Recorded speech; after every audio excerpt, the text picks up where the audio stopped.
Harper Audio presents A Tragic Kind of Wonderful by Lindstrom, read by Katharine Mangold. 0. My big brother, Nolan, used to say everyone has a superpower. Not a skill you learned, but something you were born with. And it's not always cool. Some people get perfect pitch or good intuition, while others get something useless like being able to go a long time without blinking. But if you don't judge, everyone has at least one thing they're really good at. Nolan's superpower was, quote, I can make myself be happy. He proved it by having loud fun with lots of friends most of the time.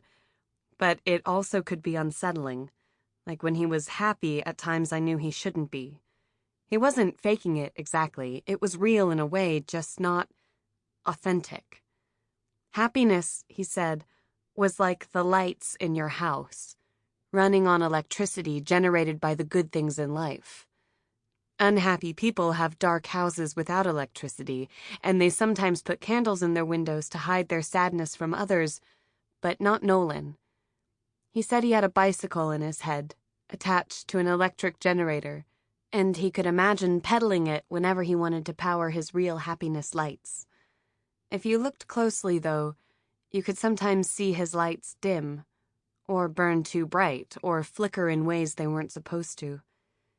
And once you saw this, you couldn't unsee it. Then you saw it a lot. I didn't understand. I was just a kid at the time. Thinking back on it now, it breaks my heart. A lot of the time, Nolan was naturally happy without having to pedal his imaginary bike. Infectious, too. My happiest memory is from when I was 13 and he was 16, on the 1st of November. All of us in Ms. Malick's 8th grade English class were slumped over our desks like empty puppets, crashed and crumpled after Halloween on a school night. It was silent reading time, and we were silent but not reading. If it had been kindergarten nap time, nobody would have complained. A knuckle cracked.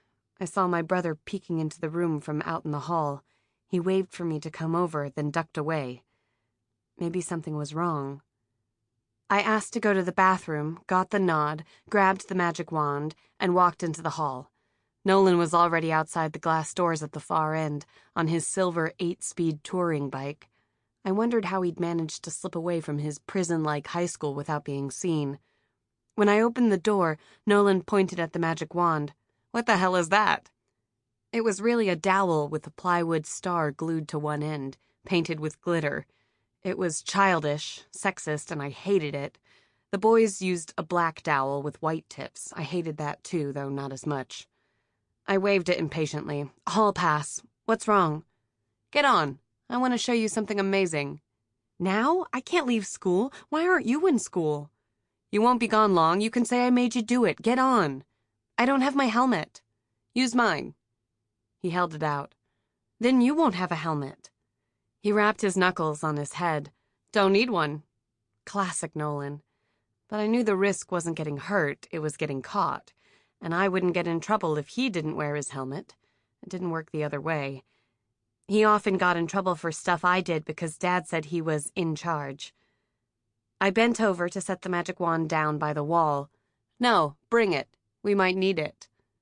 I didn't know how that could be possible, but sometimes it was better just to go along when Nolan said random stuff like this. We rode the trail by the golf course, up and down the gentle slopes. We stopped for smoothies at the Healthy Hut, the sweet strawberry kind with nothing healthy added, and laughed at people drinking bright green blenderized grass. I made him stop at Sandy Park to go on the swings, since I knew when he was like this, he wouldn't say I was too old, and he'd push me super high. I'd shout, push me all the way around. And it always seemed like he really tried to. Next, he powered us through the tall weeds in the empty lot to go behind the police station, so the cops won't see we're cutting school. We stopped at a new store that sold greeting cards and scrapbook supplies and dorky little statues, and it started to get boring till he found a silly joke book that cracked us up. He bought it, and off we rode again. Finally, he stopped in front of the bank. Ready to see something awesome? I'd forgotten that was the point of this trip. Also, how I'd been in the bathroom at school for over Sample complete. Ready to continue?